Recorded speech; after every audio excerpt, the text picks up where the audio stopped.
Russian President Vladimir Putin confirms missile test in response to Western attacks.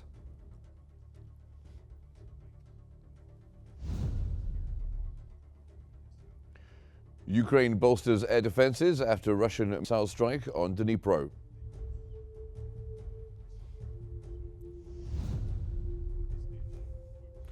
And China criticizes the United States' veto of UN ceasefire resolution on Gaza.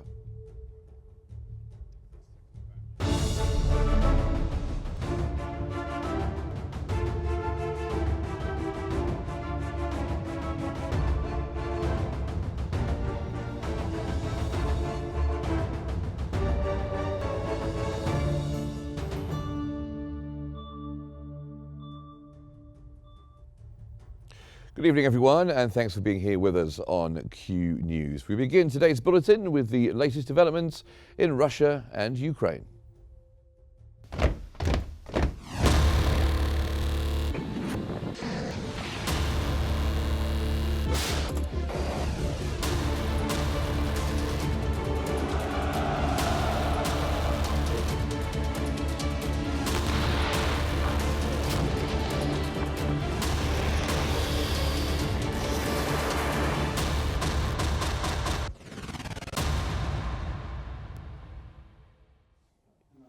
The Russian President Vladimir Putin has confirmed the testing of the Oreshnik medium-range ballistic missile in Ukraine, attributing it to Western attacks on Kursk and Bryansk. Putin warned of decisive responses, justifying the targeting of nations supporting Ukraine. In contrast, Ukrainian President Volodymyr Zelensky condemned the missile test, accusing Russia of escalating the war, particularly noting that the missile's intercontinental-like capabilities under investigation. Putin emphasized the global implications of the ongoing conflict.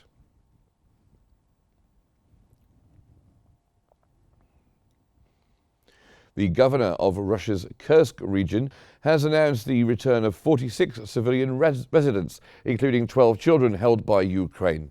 Alexei Smirnov stated that the civilians had been taken into Ukraine by Ukrainian troops during a cross-border incursion into the Kursk region in August. The release followed negotiations between Moscow and Kyiv.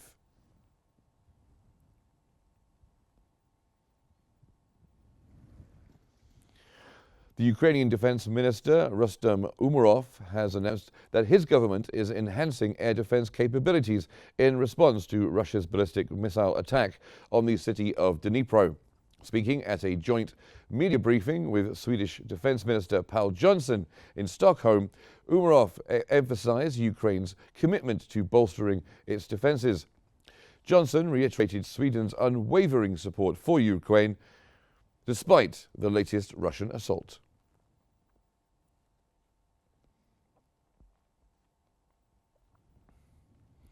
The German Foreign Minister, Annalena Baerbock, has stated that the best way to protect peace in Europe is by supporting Ukraine's right to self-defense.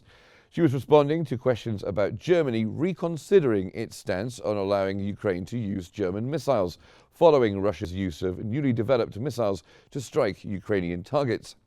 Baerbock accused Russian President Vladimir Putin of using these advanced missiles to pressure Europe into halting its support for Ukraine.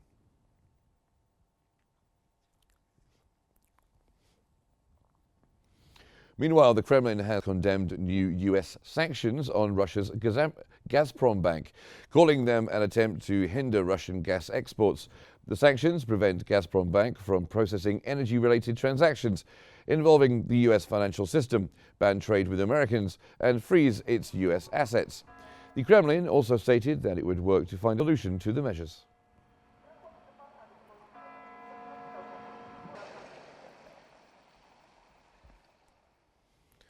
The Biden administration has approved Ukraine's use of US-made ATACMS missiles for strikes inside Russian territory, signaling a shift in US policy.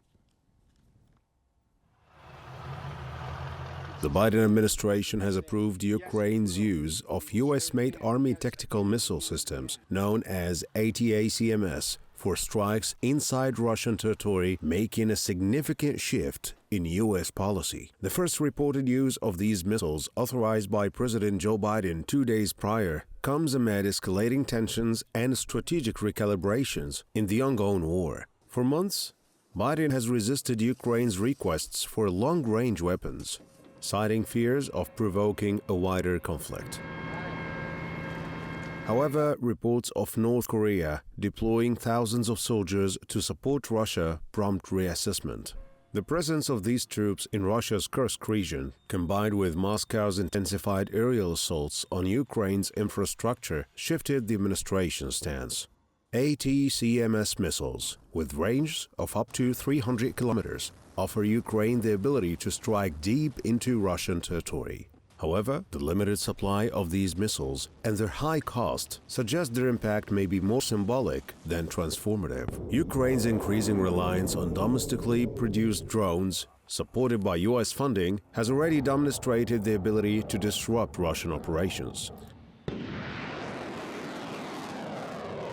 The decision has drawn strong reactions. Moscow labeled the move as direct U.S. involvement in the conflict, warning of tangible consequences. Russian strikes on Ukraine have intensified in recent days, with devastating attacks on energy grids and civilian areas. Meanwhile, China's President Xi Jinping has urged global leaders to seek a political resolution, highlighting the war's growing international implications.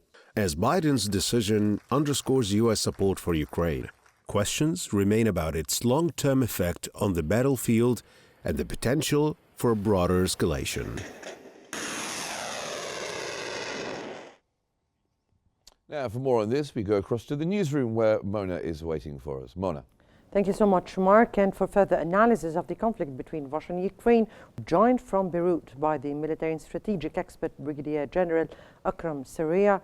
Welcome to Qnews, sir. And could the situation in Ukraine escalate into a full-scale war, particularly in Europe?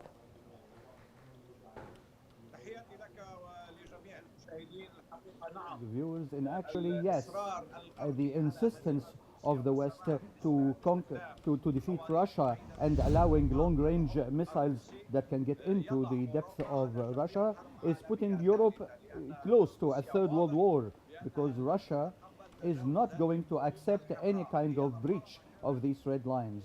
Russia has always been ready for accepting some Western support to Ukraine as long as it is limited within the Ukrainian territories. But when these weapons are being used inside the Russian territories and into the depth of the Russian territories with these missiles, Russia feels that it is really threatened, and the national security of Russia is threatened, and that's why Russians rushed into changing the nuclear belief and the nuclear code in Russia to allow using a nuclear weapon against Ukraine in response to a usage of conventional weapon. This is an unprecedented development. It never had been before. It is a totally different phase now, and probably escalation is the name of the game now. And the American administration still wishes for defeating Russia or supporting Ukraine to the end of this. And the Russian, British, and other countries are all with one will, which is defeating Russia.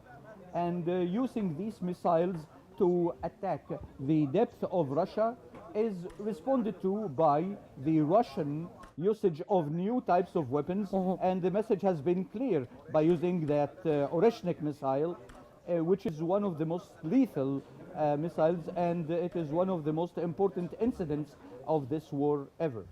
Now, from your point of view, how could those new Russian missiles announced by Putin change the course of the war in Ukraine? Russia used a new ballistic missile. Its speed is up to 10 Mach, which is 10 times higher than the sound. And Oreshnik is a development of RC. RC-26, it is a Soviet missile. It used to have a range of 6,000 kilometers, a mid-range one of 6,000 kilometers, and it can get a warhead that can split into 4 nuclear warheads with 1.2 megatons. So it is like 1.2 tons of TNT, and it is equipped to carry nuclear heads, but it can also carry a lot of bombardment missiles. It has been used to attack an industrial base, and it is the new one is the latest. The new one is the speediest, and there had been 7 explosions recorded after the arrival of this missile to its target point. And this means that there had been 7 warheads, not 4 like the RSA, but the new one, Arshnik, is having at least 7. There is more speed, more range, and more capacity to carry more warheads. And what is more essential about this message is that Putin is signaling that this missile that can be equipped with nuclear heads and that can reach any point in Europe, using this missile has been done with normal explosives, but yet it means that Russia is ready. Russia is ready to utilize these kind of weapons and with nuclear capacity, and the defenses from Ukraine or in Europe will not be capable to stop this kind of Russian missiles. So it's an escalation. It's an exercise of flexation of it's an exercise of power, and this can put Europe to a new war. And any miscalculation by the West, any miscalculation might escalate the conflict in Ukraine to become involving other countries. Putin was clear as well that the countries that allow using its weapons against the Russian depth will be targets for Russia to attack, and they will be engaged in war. This is a direct threat to Britain, France, who have equipped Ukraine with the missiles that hit the depth of the Russian territories. It's also a threat to the US.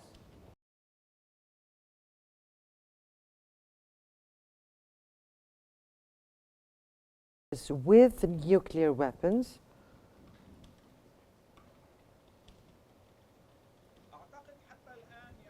So far, it is a little bit remotely possible because Russia is not likely to use a nuclear weapon. They know the gravity of using such weapons. And still, Russia wants to pressure to get to a settlement in Ukraine, a political and military settlement to guarantee its own interests.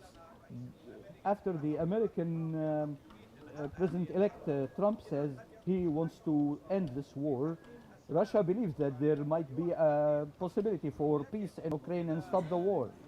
But still, if Russia found that its interests and its security is fully threatened, and if more developed missiles are given to Ukraine that can hit the depth of Russia, I believe Russia will carry on with the change of the Russian nuclear code, and this means that Russia could use tactical nuclear weapons, and Russia might do that. Putin was clear in saying this. He said that Russia would do that, but it might not hit places inside Ukraine. It will just tell the people to evacuate the places that will be targeted for humanitarian reasons. But now options are open for Russia in many directions. The possibility is there that there might be more escalation if the Russian position remains like this, and if the threat remains against Russia, Russia could go to a nuclear attack. But till now, there is more of a word escalation than real escalation. I believe that Russia till now does not want to get to the point of using nuclear weapons.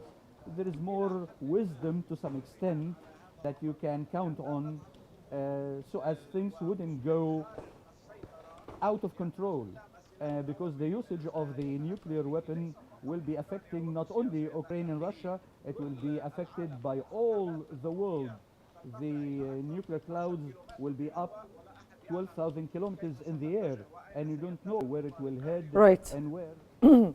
Very much clear, very much clear.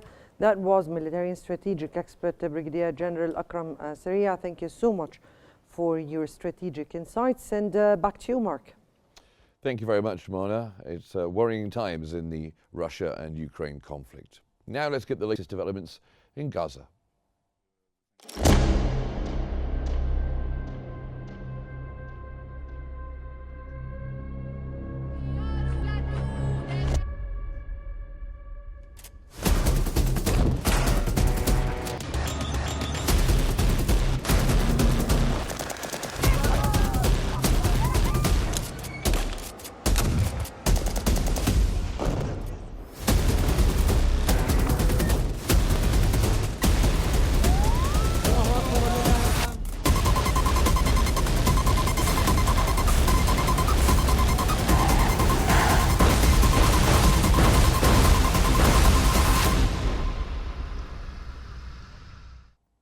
Israel's Prime Minister Benjamin Netanyahu has condemned the International Criminal Court's decision to issue an arrest warrant for him on war crimes charges, calling it anti-Semitic. The ICC judges stated that there are reasonable grounds to believe Netanyahu and former Defense Minister Yoav Gallant are criminally responsible for acts including murder, persecution, and using starvation as a weapon of war in a widespread and systematic attack against Gaza's civilian population. Israel has rejected the court's jurisdiction while denying committing war crimes in Gaza. Our enemies are your enemies, and our victory will be your victory. The White House Press Secretary, Karine Jean-Pierre, stated in a briefing that the United States has rejected the International Criminal Court's decision to issue arrest warrants for Israeli Prime Minister Benjamin Netanyahu and his former defense chief. Let me just say, because it's the first time I've had an opportunity to speak to this at the podium, so let me just say more broadly that we fundamentally reject the court's decision to issue arrest warrants for senior Israel officials. We remain deeply concerned by the prosecutor's rush to seek arrest warrants and the troubling process errors that led to this decision. The United States has been clear that the ICC does not have jurisdiction over this matter. The United Nations has affirmed its respect for the International Criminal Court's work and independence, while also stating that it will continue to engage with the Israeli Prime Minister.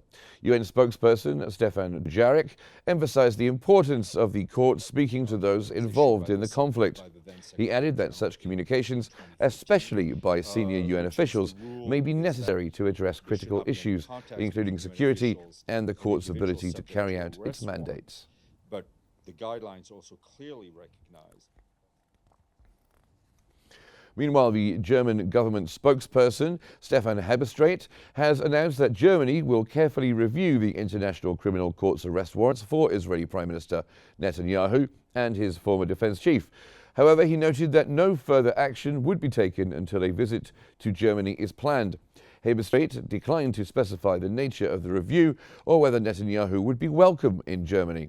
He also confirmed that Germany's stance on weapons deliveries to Israel remains unchanged, with decisions continuing to be assessed on a case-by-case basis.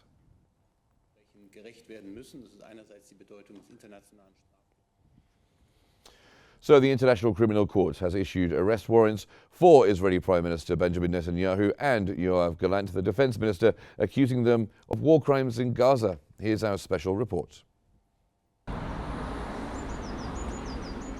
The International Criminal Court has ignited global debate with its arrest warrants for Israeli Prime Minister Benjamin Netanyahu and former Defense Minister Yoav Gallant. The charges centered on war crimes in Gaza have drawn condemnation and praise in equal measure. The ICC asserts there are reasonable grounds to believe the two oversaw attacks on civilians, including the use of starvation as a weapon. The court's ruling also rejected Israel's objections to its jurisdiction, affirming its authority under Palestine's territorial claim. It's true. United States President Joe Biden sharply condemned the warrants, labeling them outrageous. In a statement, he reiterated unwavering American support for Israel. Meanwhile, United Nations officials, including spokesperson Stefan Dujarric, emphasized respect for the ICC's independence while sidestepping questions about the potential arrest of Netanyahu during future UN events. The warrants, issued amidst a protracted Israeli offensive in Gaza, spotlight the region's humanitarian crisis. Over 44,000 Palestinians, predominantly women and children, have been killed in over a year of relentless bombardment. The United Nations and Arab League officials have lauded the ICC's decision as a step towards justice, with Arab League Secretary General Ahmed Abul Gheit hailing it as a message against impunity. Israel had previously contested the court's jurisdiction, claiming it lacked authority over its nationals. However, the ICC clarified that jurisdiction stems from Palestine's Rome Statute membership, rendering Israeli consent unnecessary. This epic move has stirred calls for accountability, raising questions about international law's reach amid the intensifying conflict in Gaza.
Some reactions there from around the world.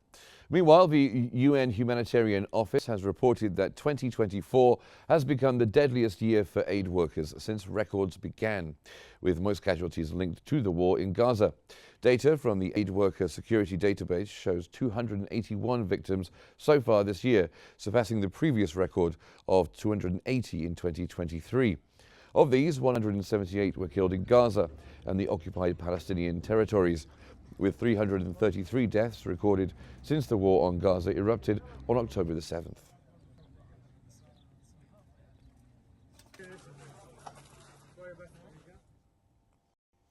China has criticized the United States for vetoing a United Nations Security Council resolution calling for a ceasefire in Gaza, according to a statement by the Chinese Foreign Ministry. Spokesman Lin Jian highlighted the U.S. veto blocked the adoption of the draft resolution, which sought to address the urgent need for peace in Gaza. He noted that China's permanent representative to the UN detailed the nation's stance, emphasizing that the resolution aligned with global calls for an immediate ceasefire and the Security Council's responsibility to act in the interest of peace.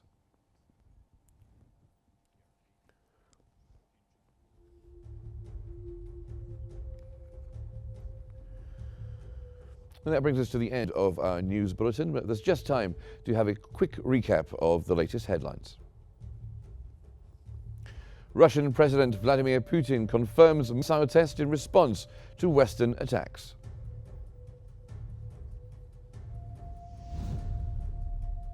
Meanwhile, Ukraine bolsters air defenses after Russian missile strike on Dnipro.